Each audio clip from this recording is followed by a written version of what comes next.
Hello, everybody. Hello, everybody. Today we have a very special episode of a show. We have,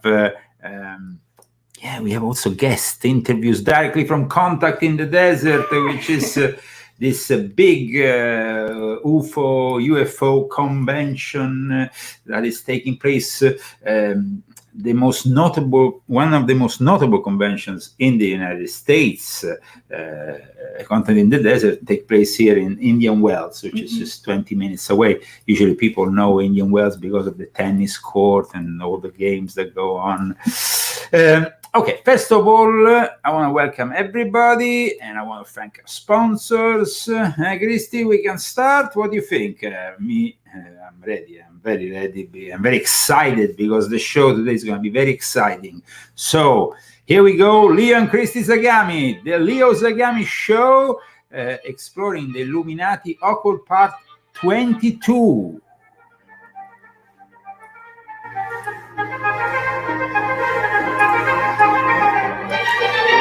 I can see myself. Oh, you can see that? I have to see if I look stupid when I'm dancing. Okay. We are waiting for people to tune in. I'm sure that hundreds, if not thousands of people will watch this show in the coming days. What's behind ufology? We have asked this question also to some of the biggest experts that intervene in this convention, which is still taking place until tomorrow here in Indian Wells. We are, of course, offering our own perspective. We are, of course, Christian. We have a perspective which, to a certain extent, opposes some of the more new agey views of the aliens, of the UFO, of the UAP, as they call them today. But we have definitely also points, let's say, where we can find each other on certain things. But in any case, it's going to be interesting because we're going to hear and see a lot of interesting figures during this show. We're going to be discussing also our own personal experiences because Christy here has had some interesting experiences. Very interesting experiences. I think so. And I have probably not as interesting other people. I had my own. We even had an interesting experience with a UFO when we went close to Area 51 to stay there with these lights moving in the sky. Interesting. So when it comes to ufology, I have really worked a lot on this subject in 3 of my books.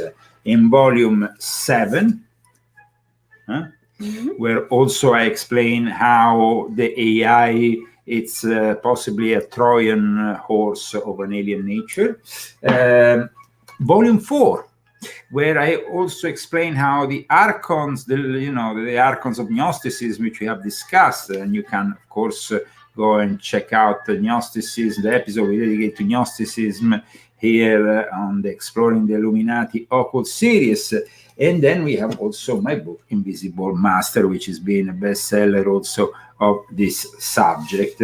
Okay, so these are the 3 books. We have also a lot of other books on sales, including your own books, Christy, with all the various experiences. You think that you have discussed more the UFO phenomenon in volume 1 or 2 of your confessions already? Both. Both. I think more probably in 1. I don't know. I don't know. I think I talked about it in both. So. Okay, at this point... Do we thank the sponsors? No, not yet. We are about to, with a big applause.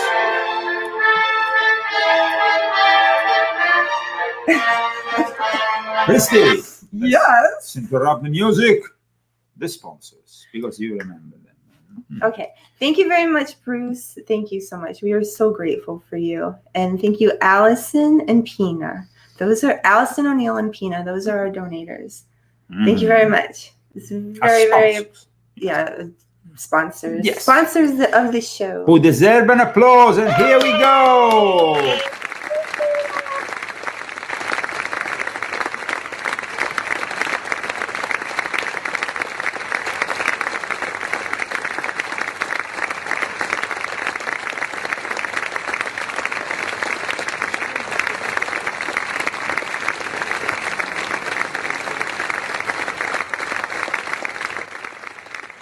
And Christy wants to say something? Because it's because of you that, wait, I was going to say something. It's because of you that makes this show possible. Remember I used to say that? It's because of our sponsors. This show is possible. Well, it is because of... I couldn't do it good, though. So thank you very much to our sponsors. And at this point, let's introduce this subject, maybe with something from Contact, just so we can get into the mood. Okay. And I think that first of all, before we even get to anything else, yes, I just want to give you an idea of the welcome party that was. We went there on Friday. There was Nick Pope. There was all these UFO experts. Party, guys, the party. Yes. Contact in the desert. The welcome mixed party. Pope, Zagamiano. A few people. This was, of course, very chaotic, but at this point, what better way than introduce this show than the X-Files team? Here we go.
It was so weird. It was such a strange one.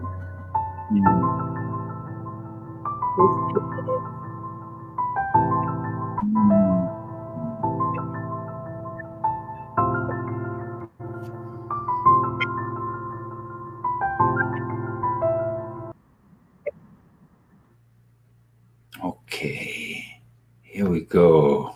Check out this guy. Here we are. Yeah. Another friend. Present yourself. Eric the Healer. I'm a whistleblower, public speaker, MC host. And what do you think of ufology? Oh, we have to find out. We have to find out how to make these videos work first of all, because they seem to be way too heavy for this computer. But in any case, we have to find out. There was really a colorful mix of people. UFO lore is made out of a really colorful mix of people. So what I noticed this year, first of all, was a different tone in the general approach that all the people who participated, both to the private welcome events only for the speakers and of course the staff, and later on to the public event, which is taking place now. I think that after all these years, the pandemic isolated the people so much that when they finally are able to reconnect in person, it was much more of a warm sensation. Then you also noticed this, Christy, no? Yeah, it was really, the first time I went, I just didn't get very good vibes when I was there. But this time, I don't know what happened, but if anybody was bad, they didn't come near me. I only had good people around me. Like every single person was just a delight. I mean, it was wonderful to see Brad. You know, I didn't get to see some people that I wanted to see because they hadn't arrived yet. Like Paul, really wanted to see her. But yeah, I mean, the people that I because saw. Then I went. He went on. I went on Friday, yes, and then he went on. I went also yesterday. No, I went on Thursday, and he went on Friday. And well, I went both days. Yeah. You went both days. He couldn't stay away. And I might go back for the last bye-bye, last ciao to everybody tomorrow, as it's so close. But the interesting thing, like I said, was generally speaking, this positive. I didn't feel that the last time. I mean, I don't know why, but every single wrong person, I don't know if it's because they were just attracted to me because I was into that kind of thing. Because I mean, I had Cleopatra coming up to me. That is the problem here, and that is going to be one of the things that we have to discuss today. In his book The Invisible College, Jacques Vallée said about ufology that UFOs and related phenomena are the means through which man concepts are being rearranged. Their ultimate source may be unknowable, at least at this stage of human consciousness. But we have also, of course, a bunch of people who are a little bit weird, some wackos. I'm weird too, though. I don't really think they're weird. Some of them maybe are too lost. I think you all like to call yourselves weirdos. I think you just love this title for yourselves. So. I guess so. This was me and Ryan Gable, who is a great researcher, an author. He works with Clyde Lewis. He has his own show. He really writes some very interesting books, which I often cited in my own works. This was just me and him being stupid in the early hours of the welcome party. No. We are in contact with... With Leo Zagami. No, Ryan Gable. So we are enjoying this intimate moment.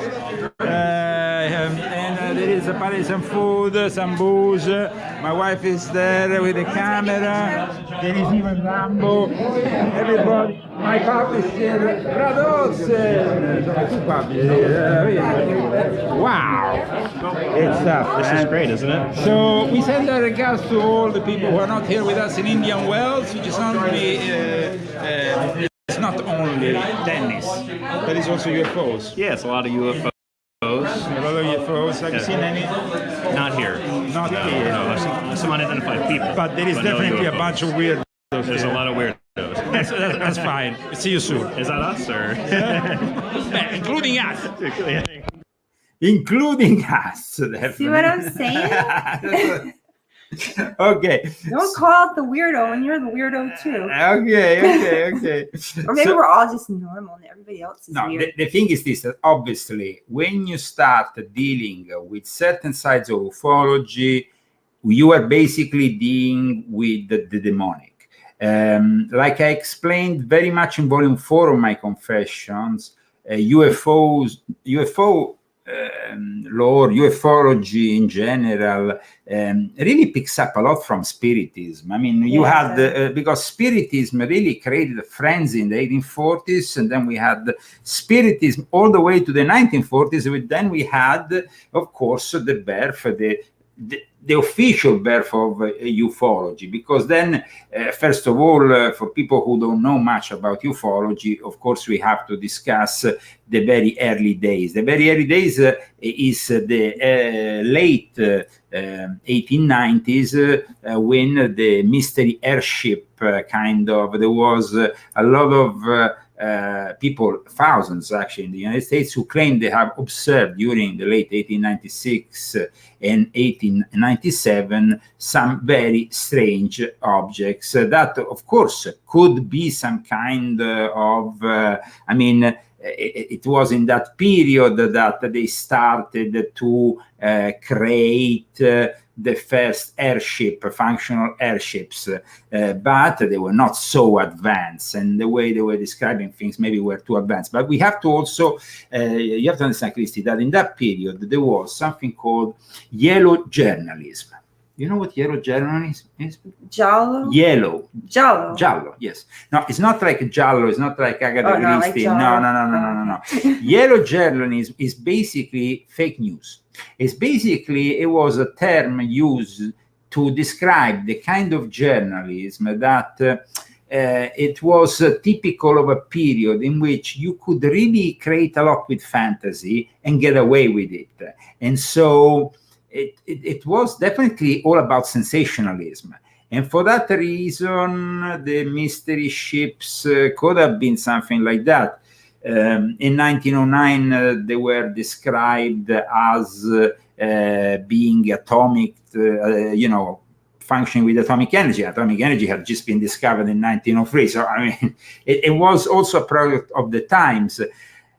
However, Jules Verne also wrote a fantastic book about a sort of, how you call dirigibili in, how you call the one with the Pirelli riding, the ones that go past, and the one that Scarface, the ones that pass on the sky with they put the writings on them. I don't know, they're blimps. Blimps do it. No, airplanes. They're those Banners? Dirigibili in Italian. I don't know, ask I'm gonna. It's just called airship, basically, in English. That's it, airship. They just call it airship. There doesn't seem to be any other kind of translation. So, okay, let's go with that. Dirigibles, somebody said, are blimps also. So blimps could be the right term. These blimps. Blimps, I said blimps. Like the Zeppelin, for example. Okay, so the first period was probably connected to maybe some discoveries that were being experimented, maybe not officially. In any way, this whole thing of the mystery airship became actually more popular in the 1960s after the whole Roswell frenzy and all that, because ufology as we know it starts not really with the Roswell. Let's be very clear here. It starts with the Kenneth Arnold UFO sightings that occurred in June 1947, just before the Roswell accident. So that happened in July 1947, when private pilot Kenneth Arnold claimed that he saw a string of 9 shiny unidentified flying objects. Of course, then we have the Roswell accident, but that's also a very controversial thing, because there is those who claim it's all baloney in the real sense of the term, in the sense that there is a balloon involved, a weather balloon, but in reality, the Air Force announced initially it was a flying object, identifying. It was a UFO that had been captured. So the Roswell accident is also something that interests me, interests Christy. We went to visit the museum. We met with a really wonderful man who we had also guest on our show. This is what, I mean, like, Donna Schmidt. He was really nice. And he's a very nice guy. And a Christian. And a very good Christian. I mean, I met also some Christians who are, maybe they don't go to contact in the desert because they find it a bit new age, but at the same time, they have their own conferences, their own reality. One of them is Timothy Alberino. And then, of course, he works with Stephen Quayle and all those people. What does it mean to be a Christian ufologist? It means really following the Christian eschatology, the Judeo-Christian eschatology, going back to the giants, the whole connection, or maybe the Apocrypha, the Book of Enoch, the falling of the angels that are fallen with Lucifer, basically constitute then the aliens that marry with the daughters of mankind. All this. So this is the panorama that also then in the early 60s in the Soviet Union, like I explained in this book here, there is the creation of the ancient, the paleoastronautics, the ancient astronaut theory, which actually was born before von Däniken. It was actually born in the Soviet Union.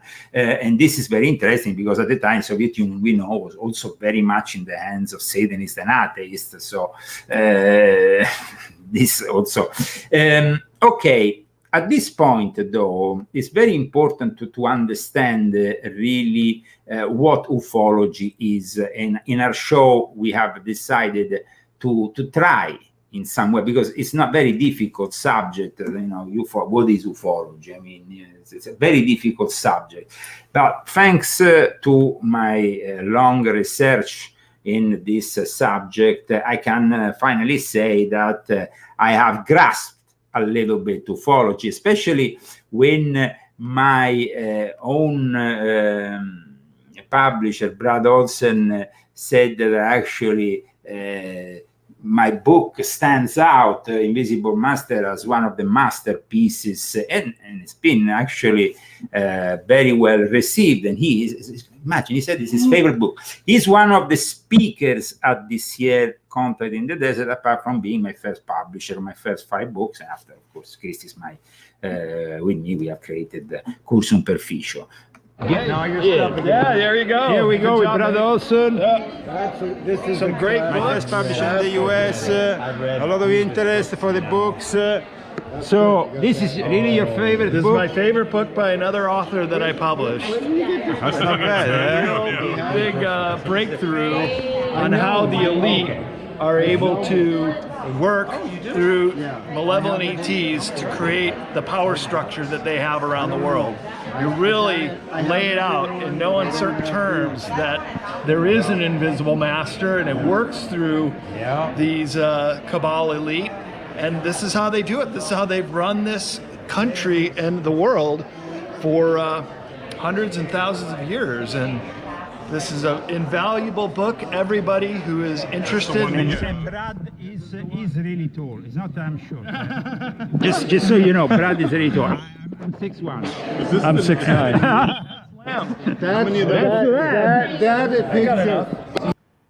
So it actually, I mean, my books were getting sold out. That was the incredible thing. I even had some books in the back of the car and I had to just give them. I mean, it was incredible. I mean, next year I'm just going to have to do. So I arrived there with a bunch of books. I felt very welcomed. I felt very welcome there. For being from a different perspective, because me and Christy, we come from a different perspective as Christians, I must say that the ambiance was very welcoming. Because I went in there non-judgmental, you know, I just went in there to try to see what I would, you know, experience. Yeah. And I usually feel if things are off, and I didn't feel it, so I just kept going with it. And then there was Brad, and it was wonderful. And so, you know, Brad's really great, and we hung out with him, and just everything from that point on. All the people I met were really nice, sweet people, genuine. And we talked, of course, about various subjects, but I also went back to really ask them, what is ufology? You know, all these people, you know, like Clyde Lewis, for example. Clyde Lewis is a very famous radio host. He has his own show that was syndicated for years through the United States.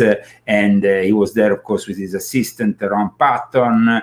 I have asked him, I went very, you know, I was very blatant, very honest, very direct. I said, really, let's cut all the BS and let's be very direct. What is ufology for you? This was my question to Clyde Lewis, and welcome to the Leo Zagami show. Yes, we need your help.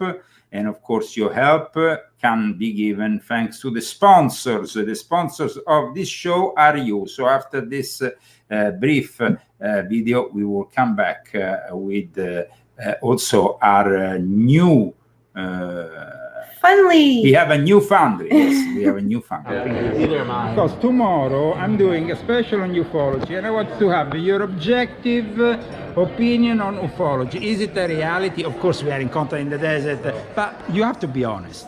Clyde, what are you going to ask me? UFOlogy. Your opinion on ufology. Do they exist?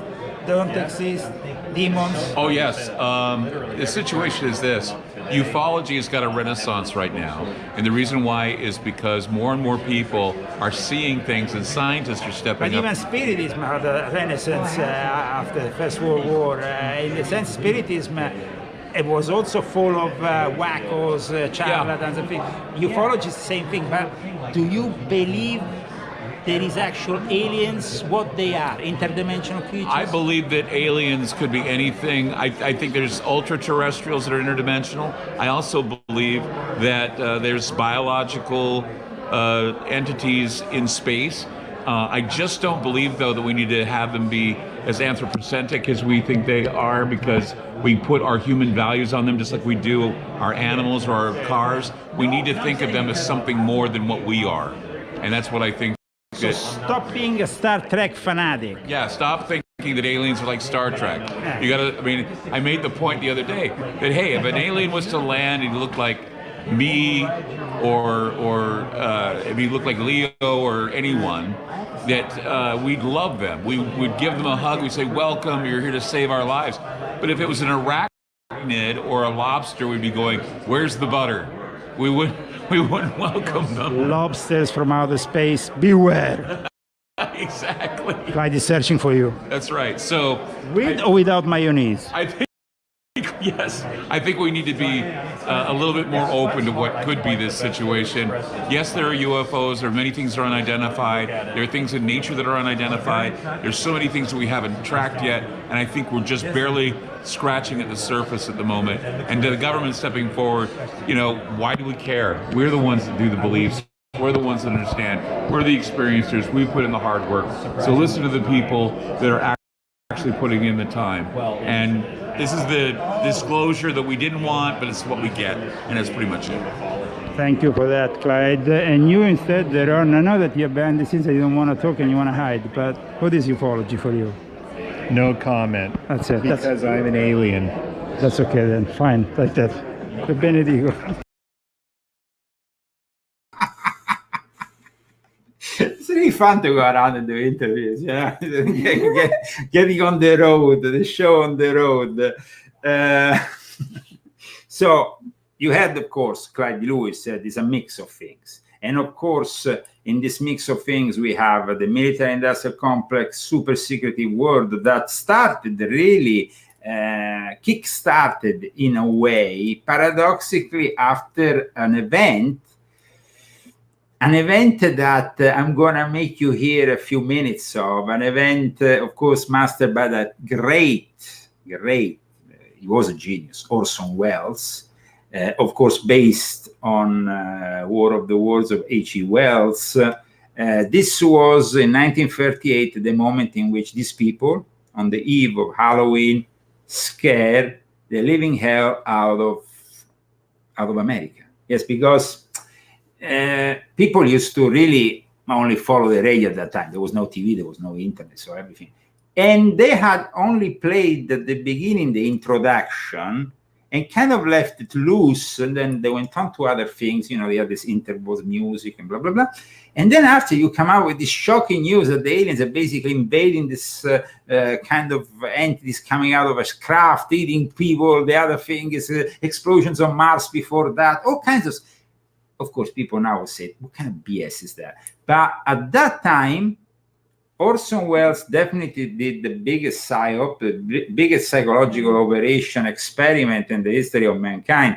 It kind of inspired a lot of people, not only in America, unfortunately, but all over the world, because it was 1938. We were at the eve of the Second World War, but we were also at the eve of of one of the greatest, the discoveries, unfortunately, of mankind, which was the possibility that led after to the building of the atom bomb. So the actual nuclear fixation, the actual fact that we had finally this nuclear element coming in. And then, of course, later on, we start seeing after the war all this, first of all, there was the first sightings before in 1947, there was this weird sightings that went on between Norway and Sweden.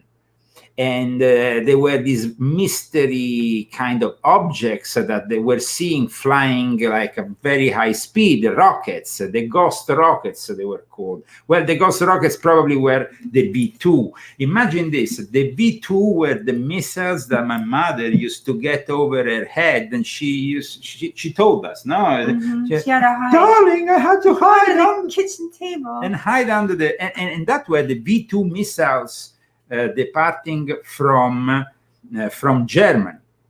Now, you can imagine, I mean, the situation after they, of course, got hold of Germany. The first thing they did was, let's see if there is any remaining V2. And there were about 200 left in the arsenal. So most of them were carried and brought here to America so they could test them here, but they were also tested elsewhere. So the V2 is also part probably of the mystery of these ghost rockets, so that nobody really knows what they are. When you see, now already the connection between the military-industrial complex and the UFO phenomenon, because then, in the days preceding the Roswell accident, there was a bunch of militaries arriving in the area and stuff. There was a lot of things happening. So we ourselves, me and Christy, went to Roswell on the anniversary, the 72 anniversary of the crash in Roswell, and after being at the Roswell Museum, courtesy of my friend Donald Schmidt, whose book actually you can pick up there, Witness to Roswell, a very interesting book that actually I want to show the new edition. Yeah, there is both editions, but give me both editions. This is actually, he has given me the opportunity to also read the new edition, which is the 75th anniversary edition. And I'm really glad to have such a friend for me and Christy, who is really a true patriot and a great guy. Donald. He was really nice too. Donald R. Schmidt, a very, very good guy. This was the other copy. Very, very good. And so we were just leaving the motel, the crash-in, the UFO crash-in, very appropriately called. We were going on. We left really early in the morning because we had to go up to Austin. Yes, to be on Infowars, and then basically we left very early in the morning. It was 2 or 3 o'clock in the morning, and suddenly. But I was awake. I was awake that night, because at 12 o'clock I woke up and I went, and it was like 2. Do you want to talk about that or not? Well, that we can talk about. Yeah, but I wanted to talk about the video, which we actually filmed. I don't have it here now, but it's in my archives. No, but it's that was really. I mean, suddenly so we go out. Please. Husband and wife here. Okay, so we were leaving the hotel, and Leo turned to go, onto the road to go home. And you tell it, you're much better. It wasn't the home. We were going towards you tell it, you're Texas. Much better. There was a big, and suddenly, I drive, we go on the main road. Maybe we did 200 or 300, 400 meters before along the longest line of military vehicles, security vehicles. It was like a presidential, It was incredible. It was. So this went on for kilometers, and there were the police escorting also this whole thing. At one point I was filming. The police arrived and said, you remember when they said you have to move? It was something unusual in the middle of the night, and it went on for kilometers.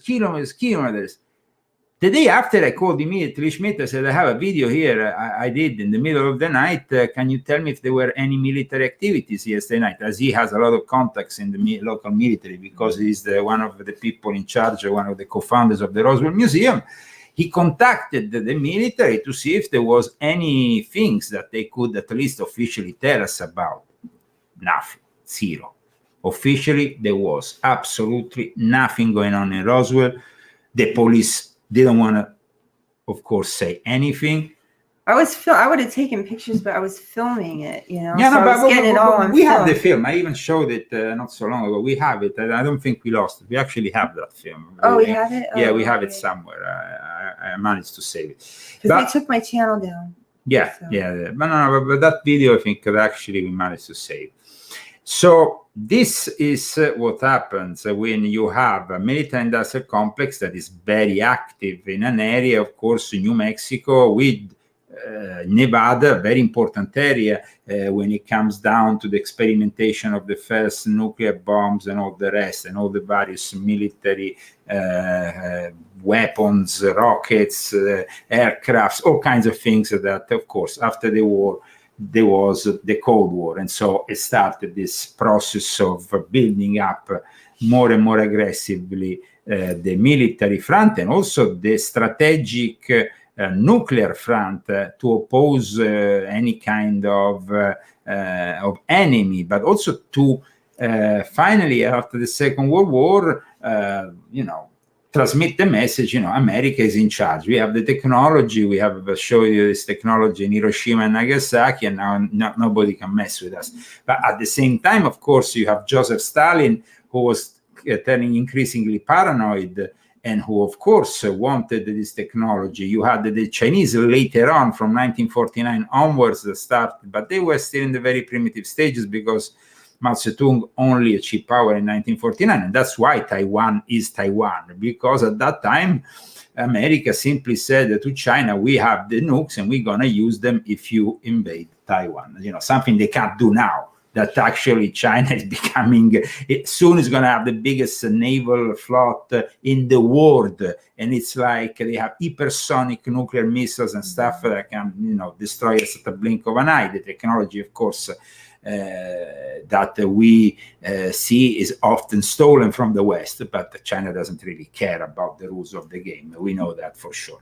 So here we go, though, with the ufology, with this ufology, this phenomena that starts to grow, especially at the end of the 40s after Roswell. You know, we have all these sightings increasing and increasing. And in my books, in volume 4, I talk about Strange Angel, this TV series that went on CBS, Jack Parson, disciple of Crowley, who laid the foundations for NASA, for the Jet Propulsion Laboratory, and how this whole thing, you know, because then we have to understand that really the first ufologists were actually theosophists, people in this theosophical milieu laid the foundations for ufology. George Adamski, with this, he had also this Royal Society of Tibet, this secret society, but he was the one that went out here in the desert, a giant rock, with Van Tassel, who created later on this thing, this building, Integratron, yeah, whatever it's called, but he then also created the myth of Ashtar Command, which also Astaroth makes you understand how close ufology is to Satanism, just like Spiritism. They don't see it that way, though. I mean, I'm sure those people that were walking around there didn't think that. But then in their lives, how are their lives? How does God manifest in their life? Does God manifest in their life? I believe that the ones I met, that God is manifesting in their lives. Okay, so, let's see what Christian Harris, who has been one of the journalists, some of you may know him, he's been all over the place as a witness also of the Carl Littenthal.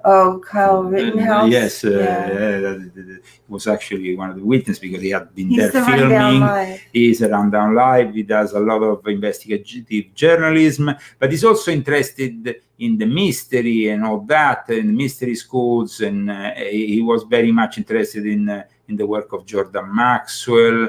And so I had to ask him really, what is UFO? But he's a Christian, you know. So I think that this interview, I hope it plays down okay because of the technology problems that we might have, but I think he might have said some interesting things. So here we are from the Leo Zagami show. Welcome, everybody. Sure. So Christian Harris, who is an old friend of ours, of course, you all know the Runaway Live. How you want to define yourself? The Rundown Live? The Rundown? Yeah, journalist, reporter. That's it. So here we are, a continent in the desert, and I'm really astonished about this UFO lore and all that. Is your first experience here? First time at contact in the desert. So what sure. do you think about this? Well, sincerely, honestly. Oh, about the 100%. UFO? Yeah, this whole thing. You know, in the biblical sense, they talk about the people who are thrown down from heaven to this planet, the fallen angels. Yes. So when we look at the sky, that's heaven, you know, space. So who's to say that God didn't kick angels out of heaven and they came to earth? But here maybe they're giving too much importance to the fallen angels. Well, which that might be the case, because as we look, there's a lot of supernatural mystery religion. Yeah, because then, you know, you basically end up in a world of healing, crystals, new age, and it becomes all kind of mixed up, no? Well, the question is what is there scientific proof of, and what is it that we want to believe and bring to fruition? So there's people who are like, you know, snake oil salesmen in retrospect, but they truly believe what they're selling will work. But, you know, So maybe they believe that all these things have some kind of connection, and they are all part of this healing process. But it's interesting. But who's to say that crystals couldn't aid in healing? We just don't know. Now the question is it biblical? Is it not biblical? You know, how is that used to... So what do you think about the fact that a lot of people see UFOs as a connection with the demonic realm? I mean, who's to say that they aren't? Because they are because obviously they're known for abducting people or surgeries. Those aren't very like godlike things, very positive things.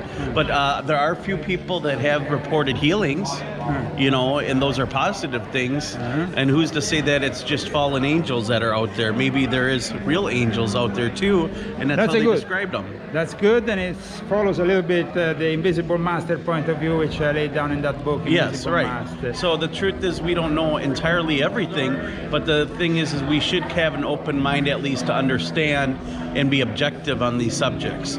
So it's okay to understand the history.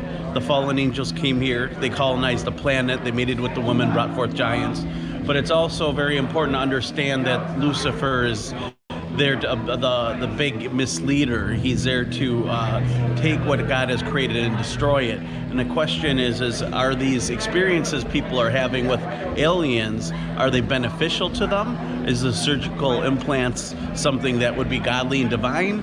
Or is it something that maybe just, in my opinion, I believe it's government. I think that majority of this stuff is government caused and government, you know, perpetrated. So that seems the most likely.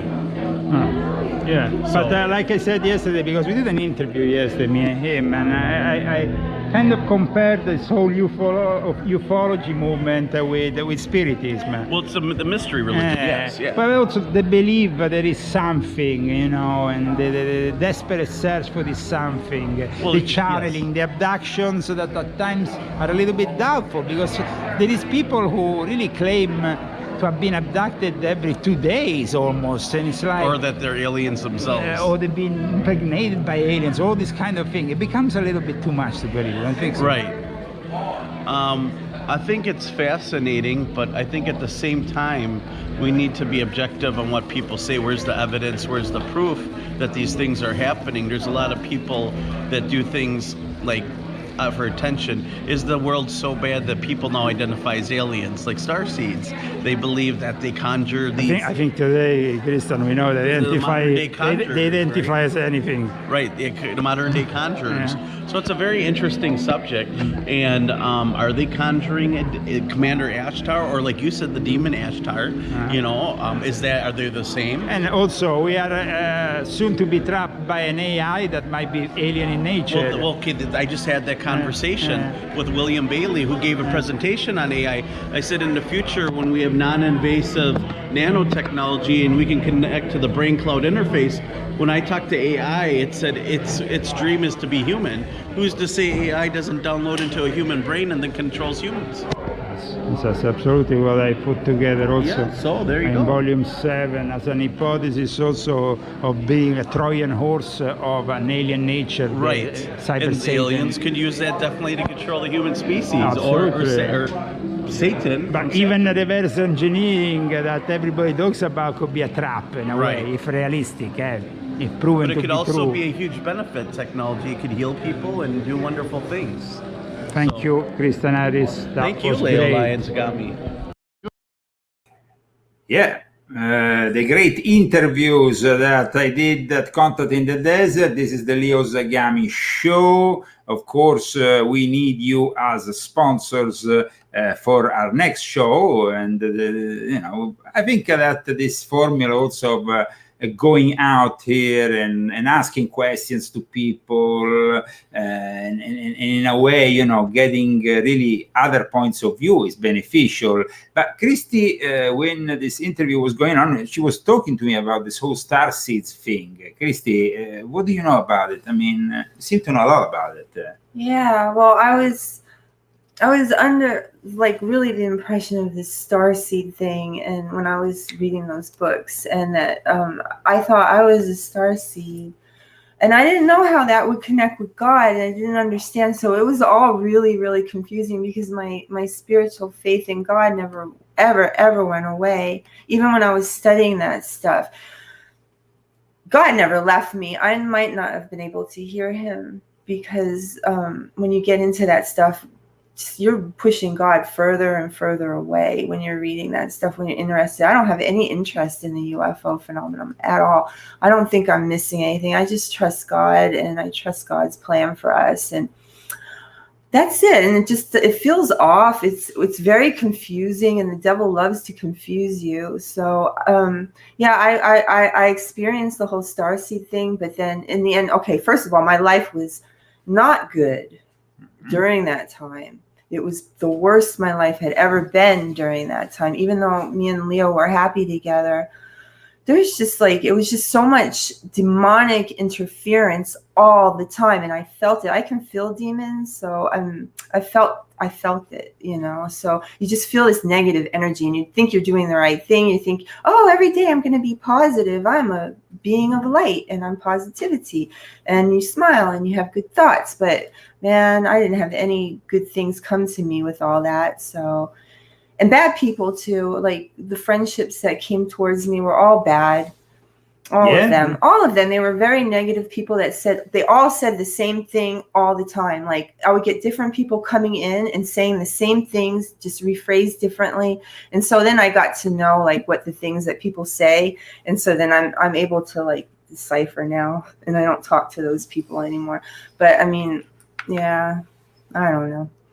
It wasn't good. And then like at Contact, all the first that time, happened, let's remember, as you were also studying things like, for example, I remember Israel Regardi. So you were kind of also... I never picked up an Aleister Crowley book, though. Never. But you were doing a lot of things with crystals, I remember. It was crystals, but I never did any kind of magic. I thought I was doing protective magic with my crystal grids and stuff. I would make flowers and crystals. It was all very nice with candles and stuff. And then I would put my intention into the crystals. And maybe the crystals, it was beautiful crystals, and I love crystals because they're from the earth, and beautiful flowers and stuff. But what I was doing with those things was wrong. So you don't do that. You don't manipulate things to get your way, or ask for things to get your way. You don't do that. You know, you can pray to God for things, but you know, I don't know. You can pray for God for help, but I don't think God wants you to pray.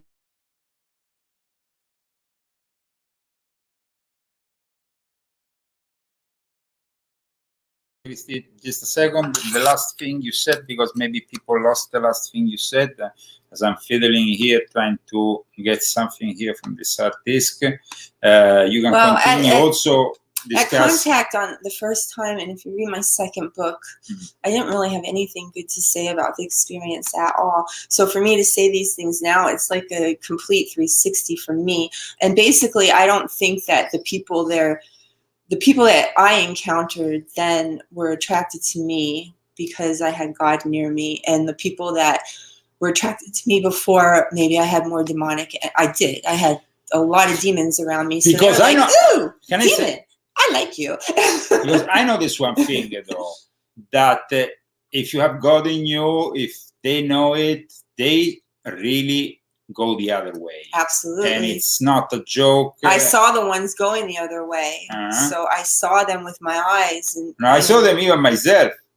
So I mean, giving me the side looks. They give you the demon side look, you know. They just keep walking straight. I know. Anyway, they walk straight, but then they look at you from this corner of their eye, and then they keep going. But they just look like that real quick. They snatch a look, and then they keep going. And usually the look that is disgust, you know, complete disgust. And then they'll scurry off and go their way like the cowards that they are, you know, because they can't face anything that's close to God. So no, but this is important. God. So those people that we met. But also, I think maybe God brought it to be a bit too judgmental in volume 2. Well, I was really judgmental because I felt like everybody was judging me. And so, you know, I got all kinds of slack from the Christians. I understand now, but they would, you know, write me messages and ask me if I was a witch. And I would say, no, I'm not a witch. I don't like any of that. They would call me an oracle or, you know, I never prophesized anything, and they were calling me that. And, you know, they want to label you things. I don't know. It was just a mess. I'm just glad I'm out of that now. And I'm glad that I had this good experience I can think back on. And as far as the first one that went, I'm glad I don't have those people around me anymore. I don't want to talk to Cleopatra again. Cleopatra. And then It was my somebody phone- was claiming she was an incarnation of Cleopatra, which is completely And then she had to insane. tell about it. And Yeah. so I had to hear about Cleopatra for an hour. And then this magician came up, and I was trying to take a picture with my phone, and my phone just flew out of my hands and broke. It was like new. So, I mean, it was just terrible. Everything was just crashing around. I didn't feel very good. So I'm glad that didn't happen again. You guys those bad people, just stay away from me. You're mean. But instead, you can find also good people. So good people are around, even in the UFO thing. Absolutely. They're there. Maybe they want to know, you know, the historical stuff, and they don't think of themselves as, you know, one of them. I don't know. But there's good people. Yeah, this guy here, check him out. This is a bookseller who owns a bookstore. This guy is number one. No, we got the teamwork. Teamwork. He said some very important things, and I must say he's right on point. He's one of the great booksellers here at Contact. He has a bookstore. How is called your bookstore? Yeah, I'm thinking of a new name. Noah's Ark. How's that for a name? And he sent some great books. I have a couple here that picked up from him. Very good, I must say. You sell books on Tesla and everything. What is your idea of ufology? What is ufology for you in the end? I could do a whole great talk, but I have books on all the different craft. Linda Moulton House talking right now. The triangle craft are the Air Force. They're ion drive. And then you have also the interdimensional dangers. All kinds of different. There's things. so much going on. Nobody has all the answers, but together we can find out. This guy has given me a great gift. I want to show you guys because that's a good this book, that's a good fantastic book. Translation. That book is from and then the only book is from an ancient manuscript. Also, this book here. That's what's going on now. Thank you. We're gonna fight this. Absolutely. And of course, Volume 7, I talk about it. Yeah, they're bringing in AI. She's Elena Freeland. 2030 will be the year in which we will have to probably go off the grid altogether. I tell you guys. But thank you so much. Thank you. Thank you so much.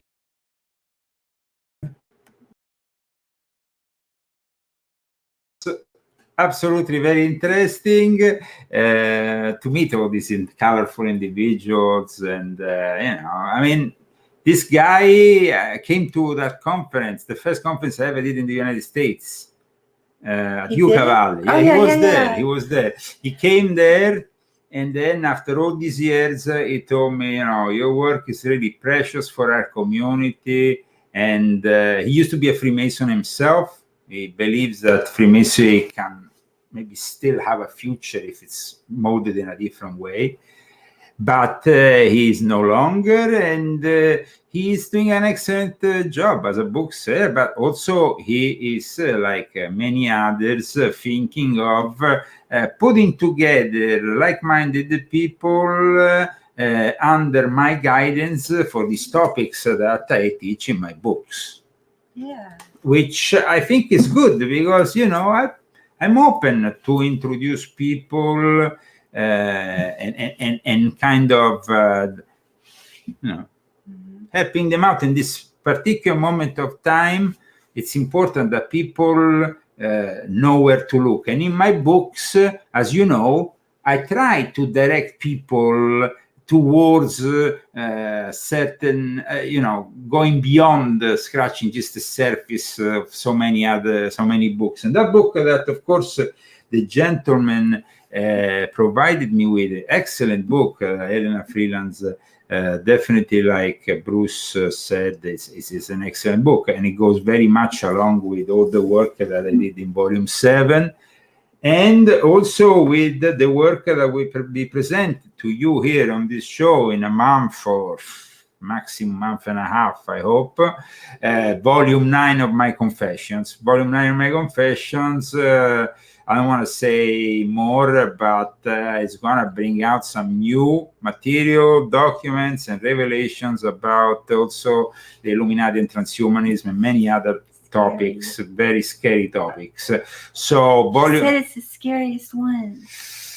I thought 666 was very, very scary. 6.66, volume 66 is definitely a great book, and it's very scary. But yeah, volume 9, I wanted to go even further. So prepare yourself, gentlemen, for volume 9. We are still working on it, so I would say that it's gonna be probably published, announced maybe by the middle of July, but it will probably be published by the end of July, August. So, but be ready, because it's gonna be a nice big book, 7 chapters, 7 steps into understanding more of this new world disorder with the help of Leo Zagami.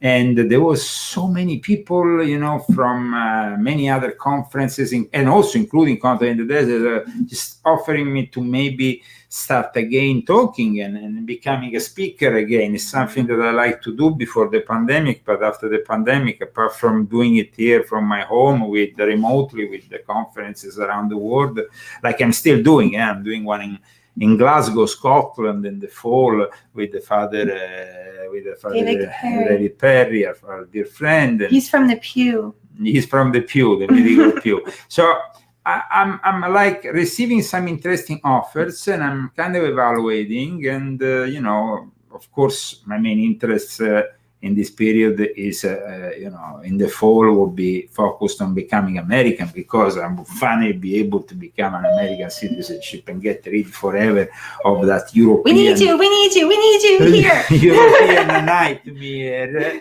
So I'm glad, that I met the people that are willing to support my work. It was encouraging, especially after what happened with InfoWars, with Alex, who no longer believes in my work. It was really encouraging for me to meet all these people. Let's see this other video that I think, I don't remember who I interviewed here. Again, a Content in the Desert, this time with Ryan Gable. What's your idea? Okay, Ryan Gable. Okay. So this is the actual interview with Ryan Gable. Okay. Welcome to the Rio on this ufology topic. On ufology. UAP, UFOs, whatever you want to call them, demonic, non-demonic. I think it's a combination of everything, Leo. I think it's a mixture of people's imaginations. They conjure these things up in entertainment and media. I also think it's a real phenomena. That could mean that it's natural in the sense that it could be aliens, but it could be something that is a phenomena we don't understand yet. I think it's a mixture of so many things, we can't reduce it to a singular black and white issue. I think that's the best way I can sum it up.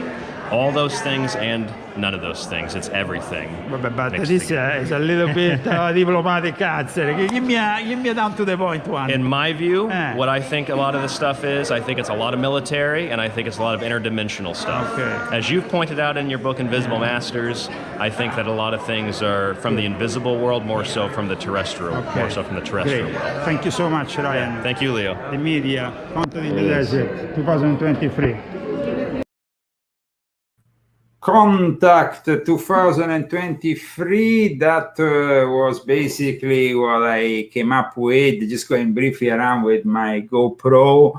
Nothing was arranged, organized formally, I was just improvised. And that's the good thing about these things sometimes, You need that vein of improvisation. But I think that after all this, we have to understand more about ufology, especially in the light all these revelations from the Pentagon and so on, that kind of increased after my arrival here in the USA in 2019. And I've been talking about it a bit of course, in this book, which came out at the end of 2019 now. And it became really, because then we have, like I explained also in volume 7, Trump who got directly involved in the disclosure procedure. You remember when he signed that thing that it was a big bill that included everything regarding the pandemic, and then this and that and all the other. And then after, there was also the fact of the UFO disclosure. In the end, of course, the government came up with the usual nothing burger, because we didn't get so what are they? Then suddenly, people have all these Chinese balloons, these drone spies, and I all had kinds something of weird things. happen over here, though. It's connected to the military. Can I say? When Yes, that was interesting. it was like it was in 2021. No, it was at the end of the pandemic. And well, actually, I can maybe find it here on the internet, because at one point they said that there was a UFO over Palm Springs, that in the middle of the pandemic, this UFO kind of flown around I was taking out Rambo, and I noticed a bunch of smoke behind the mountain over here. It's the big mountain with the tram. What's the name of that? I forget. San Jacinto, I don't know. But anyway, so I saw smoke there, and I noticed it, and I thought maybe there was a fire, the summer fires, because it was in the summertime. But the thing that, I would have just assumed it was a fire, but then it was all of the military helicopters that went that way. And I know them because I'm from a military family, so I recognize all of the military helicopters and stuff. So I knew what they were, and plus they're green, so duh.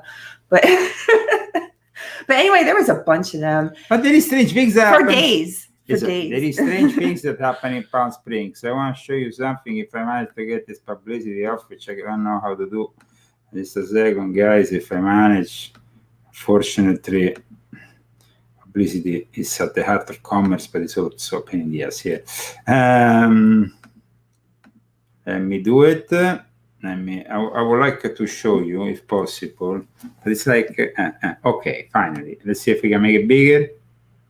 UFO in Palm Springs, the desert other tourist. This is an article from 2015. Don't you read it? No, but it was just another sunny afternoon. Then after this, more recent sightings. But this was an interesting article, you see? You want to read it? It was just another sunny afternoon in Palm Springs when they first saw it, an otherworldly diamond hung in the sky, sparkling blue and yellow. The object, whatever it was, came from the east, flying through San Gorgonio Pass. It curled south toward the city, where it would hover for the next 90 minutes, mystifying witnesses. At first, the diamond flew back and forth, moving exceedingly fast. Sometimes it was perfectly still, as if it was sitting in the sky. At one point, it began to dart back and forth, swinging between the city and mountains. And this happened in 1955. There is even a document here that is actually published by the Desert Sun, which is our local paper here. As you can see, unclassified, with, of course, all the specifics of the object. Seems like maybe there is something going on here. But there was also a more recent site coinciding instead with what you were saying. So this was July 26, 1952. For people, including a man with binoculars, reporting seeing this object in the sky. And so there's always been, definitely a relation with this Jacinto Mountain and with this whole thing that goes on with UFOs. I remember right in the pandemic, this other thing, I think that appeared in the Sun. Does it correlate with the pandemic, do you think, and their plan to destroy humanity? No, I don't know about that. But I think that definitely UFOs can be either military, industrial complex creation, or either They are demons, they are entities, they are elemental spirits. Now, somebody was saying, why do Christians always say that what they don't understand is satanic? Well, this is, I mean, it's not a question of what you don't understand is satanic, because you can also understand these entities in their nature. Of course, there is also what my friend Timothy Alberino has written. I have that citation somewhere. I would like to read it from that book, which is their Birthright. I don't know if I have it still. It's a very important citation, I think, because it makes us understand. What does Timothy Alberino say in this book? He basically says that you can't condemn the aircraft that, like, for example, let's hypothetically think that there is an evil being in that craft. It might also be an angelic being, a positive being. So the craft is not necessarily evil. I mean, a car is not necessarily evil. It depends who is driving that car. So that is the kind of concept that my friend Timothy Alberino has been putting through in this book, which he kindly gave me and sent me. I just find it all very, very, very confusing. I don't think it's in God's plan for us to follow this stuff. I think that instead we need to follow it when the Jesuits are actually there, and they are the ones in charge of the astronomical sector. Okay, so we can follow it without believing in it? I don't know. I mean, it's important, I think, to know what's going on. To know what's going on. If the Jesuits are actually trying to, through their astronomical sector, and Guy Consolmagno now writing books how to baptize aliens and stuff, and how to basically convince them of your own Catholic. I mean, things that are completely. I hope we don't have to deal with that. I mean, it's completely illogical at times to think, or other assumptions made by the Jesuits, which say maybe they have had a different kind of experience, or different in their own parts of the universe. How is that possible? And really? Listen a second. They contradict on themselves, because when they say that, I mean, okay, let's figure. So a Catholic believes that Jesus is God. Mm-hmm. Okay. So if it's God for everybody in the universe, right? I know. So there's one God. So I mean, it's a little bit confusing also what the Jesuits are trying to mix in. Let's not forget that the Jesuits, guys, is Pierre Teilhard de Chardin. Pierre Teilhard de Chardin, I talk about in volume 6.66 of my Confessions, of course, which is over there. I forgot to pick it up now, but it's important, guys. 6.66 is a book you need to read. Pierre Teilhard de Chardin is also a protagonist of volume 7 of my Confessions, in which I talk about this omega point, guys. It's very important, and it's going to be still relevant in other books I write, because what he's saying here is basically that there is, of course, in the typical, we have this alpha and omega depicted in the book of Revelation. We have this beginning and the end, this moment of in which God starts and ends up things. And how does it end up things? Well, for the Jesuits, it's about merging with the machine.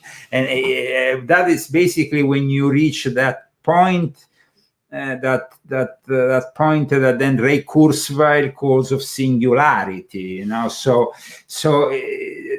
that is 2001 Space Odyssey, because 2001 Space Odyssey it's all about this. Yeah, it is. Yeah. So it's definitely a movie that you need to watch again and again and again. I think that at this point we are in front of a reality that can be misused against us. It can be also used to propagate disinformation campaigns that can maybe even scare us. how many people have hypothetically hypothesized, how you say? That, yes, that maybe in the future there will be some kind of fake UFO landing that might then be used as an anomaly to preserve or actually create further the New World Order and the One World Government. Just, following also what Ronald Reagan once said, so what do you think? I like Ronald Reagan. He's my favorite president. I don't care what you say. No, he's a great president. I mean, I had a great time with Ronald Reagan when I came for the first time in the United States of America. I also thought it was just like the best experience for me in the United States before I actually moved here in 2019 was in Ronald Reagan era, and it was just going to the cinema in New York first to watch E.T. and watch E.T. basically, and I remember then after watching also Star Trek and Rhode Island, but always before every movie, the national anthem, everybody standing up, great patriotism, and on your heart. Pledge allegiance to the flag. And this was my first great experience of the United States, a very pleasant one. And of course, it was a completely different kind of United States, a much more innocent kind of United States. It was the 80s. It was lovely. Well, I'm sure it wasn't all love and light, but it was definitely more livable than what we have nowadays. The music was good. Absolutely. They had really good movies in the 80s, too. And they had Can we just go back? I don't like this like generation. No, but the 70s also was good. But I was too young for that. 70s also I didn't like the 90s that much, but I love the 80s. I like the 70s too, actually. I was a kid, so it's all my childhood memories. Okay. That's very good. I bet everybody's from our generation here, so. You think so? I don't know. I think so. People, or maybe a little bit older. The people that follow us are from our generation. Or maybe some baby boomers, but I don't think any millennials. If you're a millennial, show yourself. I found the citation that I needed from this book. They share, this is important, they share the same general appearance, the same heritage, the same language, the same customs, the same knowledge, and the same technology. Hardware has no allegiance. Technology cannot be fallen. Flying saucers is no more good or evil than your Ford truck. So if these angels were casted out of heaven symbolically, these aliens were thrown away, but their craft in the interpretation of Timothy Alberino is basically doesn't have allegiance. It's simply a craft. I'm apologizing to the millennial. I'm sorry. Actually, you're not really a millennial, though, are you? Because, like, you might be like. Yeah. He is. Yeah. Oh, well, you're on the edge because, like, my kids are like about around your age. I'm sure that we have. And they're fine. I mean, they're not all millennial now. Christy, we don't have only people from the 80s here. We have people born in all kinds of ages. Really? And there will be people that are not even born that will watch this video. You think? Absolutely. Nobody wants to watch it now. But they might appreciate it. 65 great, wonderful people that wanted to watch today. No, we had 70, but 5 people got sick of in a few years. Probably me. They might appreciate it more in a few years. Oh, okay. So, regarding Roswell, though, I remember what I also cited in Volume 7 regarding Trump talking to his son about it and saying something really happened there. I can't tell you about it, of course. I mean, Trump has never disclosed any secrets, even to his own son, about Roswell. They're always saying that Trump is, going around disclosing top secret documents. But when his own son told him about Roswell, he said basically, something happened, but I can't tell you about it. So, I mean, it's a kind of interesting, that they are right now at the moment. Democrats are attacking Trump for allegedly going around reading and talking about documents from Iran or whatever. But when his own son asked him about about Roswell, he simply said something happened. I mean, I don't know the exact word. Do you think they tell every president the truth? You think they told Biden anything?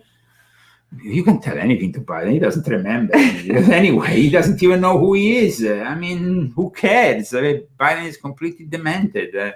I don't think that it's a lost case. No?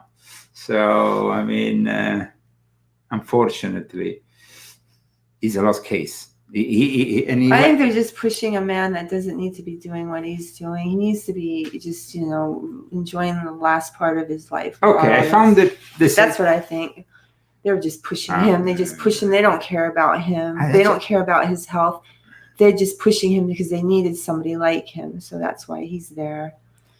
It's really sad to see that these Democrats are just like, even yesterday evening, after the whole event of him sleeping, there were a bunch of people on all the various MSNBC and he got up immediately. And that's the same thing that the spokesperson, the black lady there, I call Monchovillette, the one with the funny hair, no?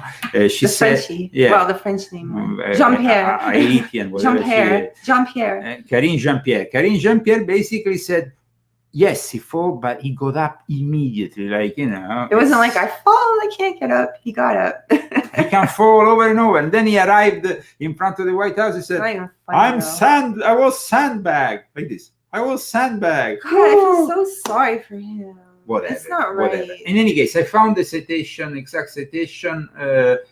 Basically, what Trump responded to his son was, I won't talk to you about what I know about it, but it's very interesting. That is the answer to Don Jr.'s question, what happened in Roswell. On the record. On the record. We have to be accurate. And of course, I talked very much about it in this book, Volume 7, My Confessions. Purchase this book now, because prices are going up for the production of books, guys. Yeah, they let me know. We need to purchase, for you to purchase this book now, it's convenient because we don't know for how long we can keep it with this price. We take the lowest amount that we can for each book. We don't make much. No, in fact, yesterday, when I actually told the booksellers how much I was selling my book for, they were like, what? Why? I mean, volume 8 of My Confessions, it went sold out yesterday in Country in the Desert in 1 hour. And when I told them that I was selling it for only $23, well, now I had to put it up. And now it's $24. They were saying, you're crazy. This is a $30 book, 700 pages. So people need to understand, We're not making much of a profit. No, I'm trying, my concept here is not to make profit and make money over these books, but to widespread them as wide as possible. Yeah. So, unfortunately, we're not getting any widespreadness. So it's always, we don't ever. And somebody asked me, publish an Audible book. That requires a lot of production work. Unfortunately, you can't afford this. It's just, you need a proper studio. You have to read the whole thing. You have to read the whole thing. And it's somebody has to read it. And this is an essay. It's not a novel. So it's 700 pages. You have to study, mark it with your highlighter, go back to it, read it again. It's not like it's a manual for understanding what's going to happen now. So, I mean, it's not an audio book. It's not something you can just listen to while you're driving, I don't think. Otherwise, you're going to be like, what is going on? We're doomed. Find Jesus. Well, I think that a lot of people understand that if the Jesuits are in the game, and the Jesuits are also the exorcist of the Vatican, let's not forget that the film The Exorcist is the first film where the actual Jesuits is actually reciting a part there in that movie. And then there is Father Merrin and the other guy who are based, the main character is actually based on Père Teilhard de Chardin. The Exorcist, it's very particular movie, and you will not relate really The Exorcist to 2001 Space Odyssey, but both are based on the same guy. Père Teilhard de Chardin inspired Arthur C. Clarke as well as the film The Exorcist. So when you start seeing these connections, it's a little bit with Corrado Balducci, was this demonologist from the Vatican. I have some of his books. No, don't make me get another book. No, don't worry. Is this demonologist of the Vatican? I talk about it in volume 3 and all the rest. But then he became the ufologist who then in turn befriended Zecharia Sitchin, and with Gianmario Ferramonti, they were exchanging material from the Vatican and all kinds of things. So it's just and Gianmario Ferramonti went on record on an interview of Timothy Alberino saying that he actually was contacted by the Anunnaki before he had some kind of heart throws. I don't know. It was really strange story, but it was important for me to bring Ferramonti in front of the cameras of Timothy Alberino to confirm what I had confirmed already a few years before to Project Camelot. So, I mean, people then remember and say, oh, Leo is a man of his word. When he cites something, he actually proves it. And that has always been the case with my books. That's why at the end of each book, there is so many credible, serious sources that I consult. At this point, I want to thank once again our sponsors for today. Christy, Allison O'Neill and Bruce Kodish and Pina, our Italian sponsors. Thank you so much, sponsors, and please help us out. We have a new foundry. It's brand new. It's virginal. It needs to be used for the first time. Touch for the very first time. Like a virgin. No, please, Madonna. I'm gonna say Madonna for herself. I want to be your friend. Well, you need to exercise, Madonna. No. So exercise. Yes, exercise. But I don't exercise people. Exercise. Also, her plastic surgeon, who is himself a monster, and herself is more and more looking like her plastic surgeon. Oh, don't be mean. Let's leave Madonna alone for today. Okay. They say enough bad stuff about Rambo. Her. Okay. So I hope you understand. Ufology is a mix of things. Ufology, of course, unfortunately, like spiritism, can bring you towards the dark side, not inevitably, but almost certainly in contact with it. Then it's up to you. And there is also a lot of good people that have a lot of good energy that might develop more if instead of laying all day on the yoga mats and hoping to contact aliens, who were also inspired by God in some proper work that could help humanity, and not isolate yourself, because it's very convenient to isolate yourself and say, I know it all. I think another problem, a lot of ufologists are like Gnostics. And Gnostics are very similar to ufologists because maybe the egos too. No, but this is very similar because here I explain how the archons and how a lot of the work found in Nag Hammadi reflected also kind of a cosmic perspective that is typical of the ufologist. So, and then we have Giordano Bruno, who was so inspirational after for the Rosicrucians, who was himself the first guy who talked about different life in different worlds. And then he was put on the stake by the Vatican in Campo dei Fiori. I want to thank all of you guys because you are the people who believe in this project here on YouTube. Is heavily censored. We should have a lot more viewers, but a lot more viewers, because when I go around, everybody wants to know what Leo Zagami is doing, but I thought everybody didn't like us. No, but the problem, we are shadow banned, censored and recensored. In the end, we are left only with the best, and the best is you, the crowd that believes in the Leo Zagami show. So keep on supporting us, and God bless you all.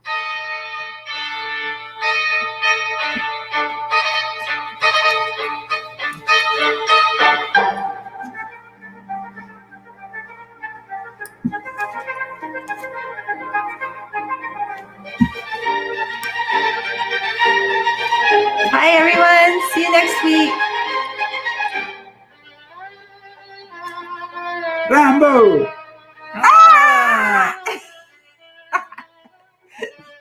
He'll eat you. He's vicious. Vicious! And from Palm Springs, California. Bye-bye, everybody, and thanks to all the people who have participated to our interviews today. God bless you all. This is it. That's all. And a little bit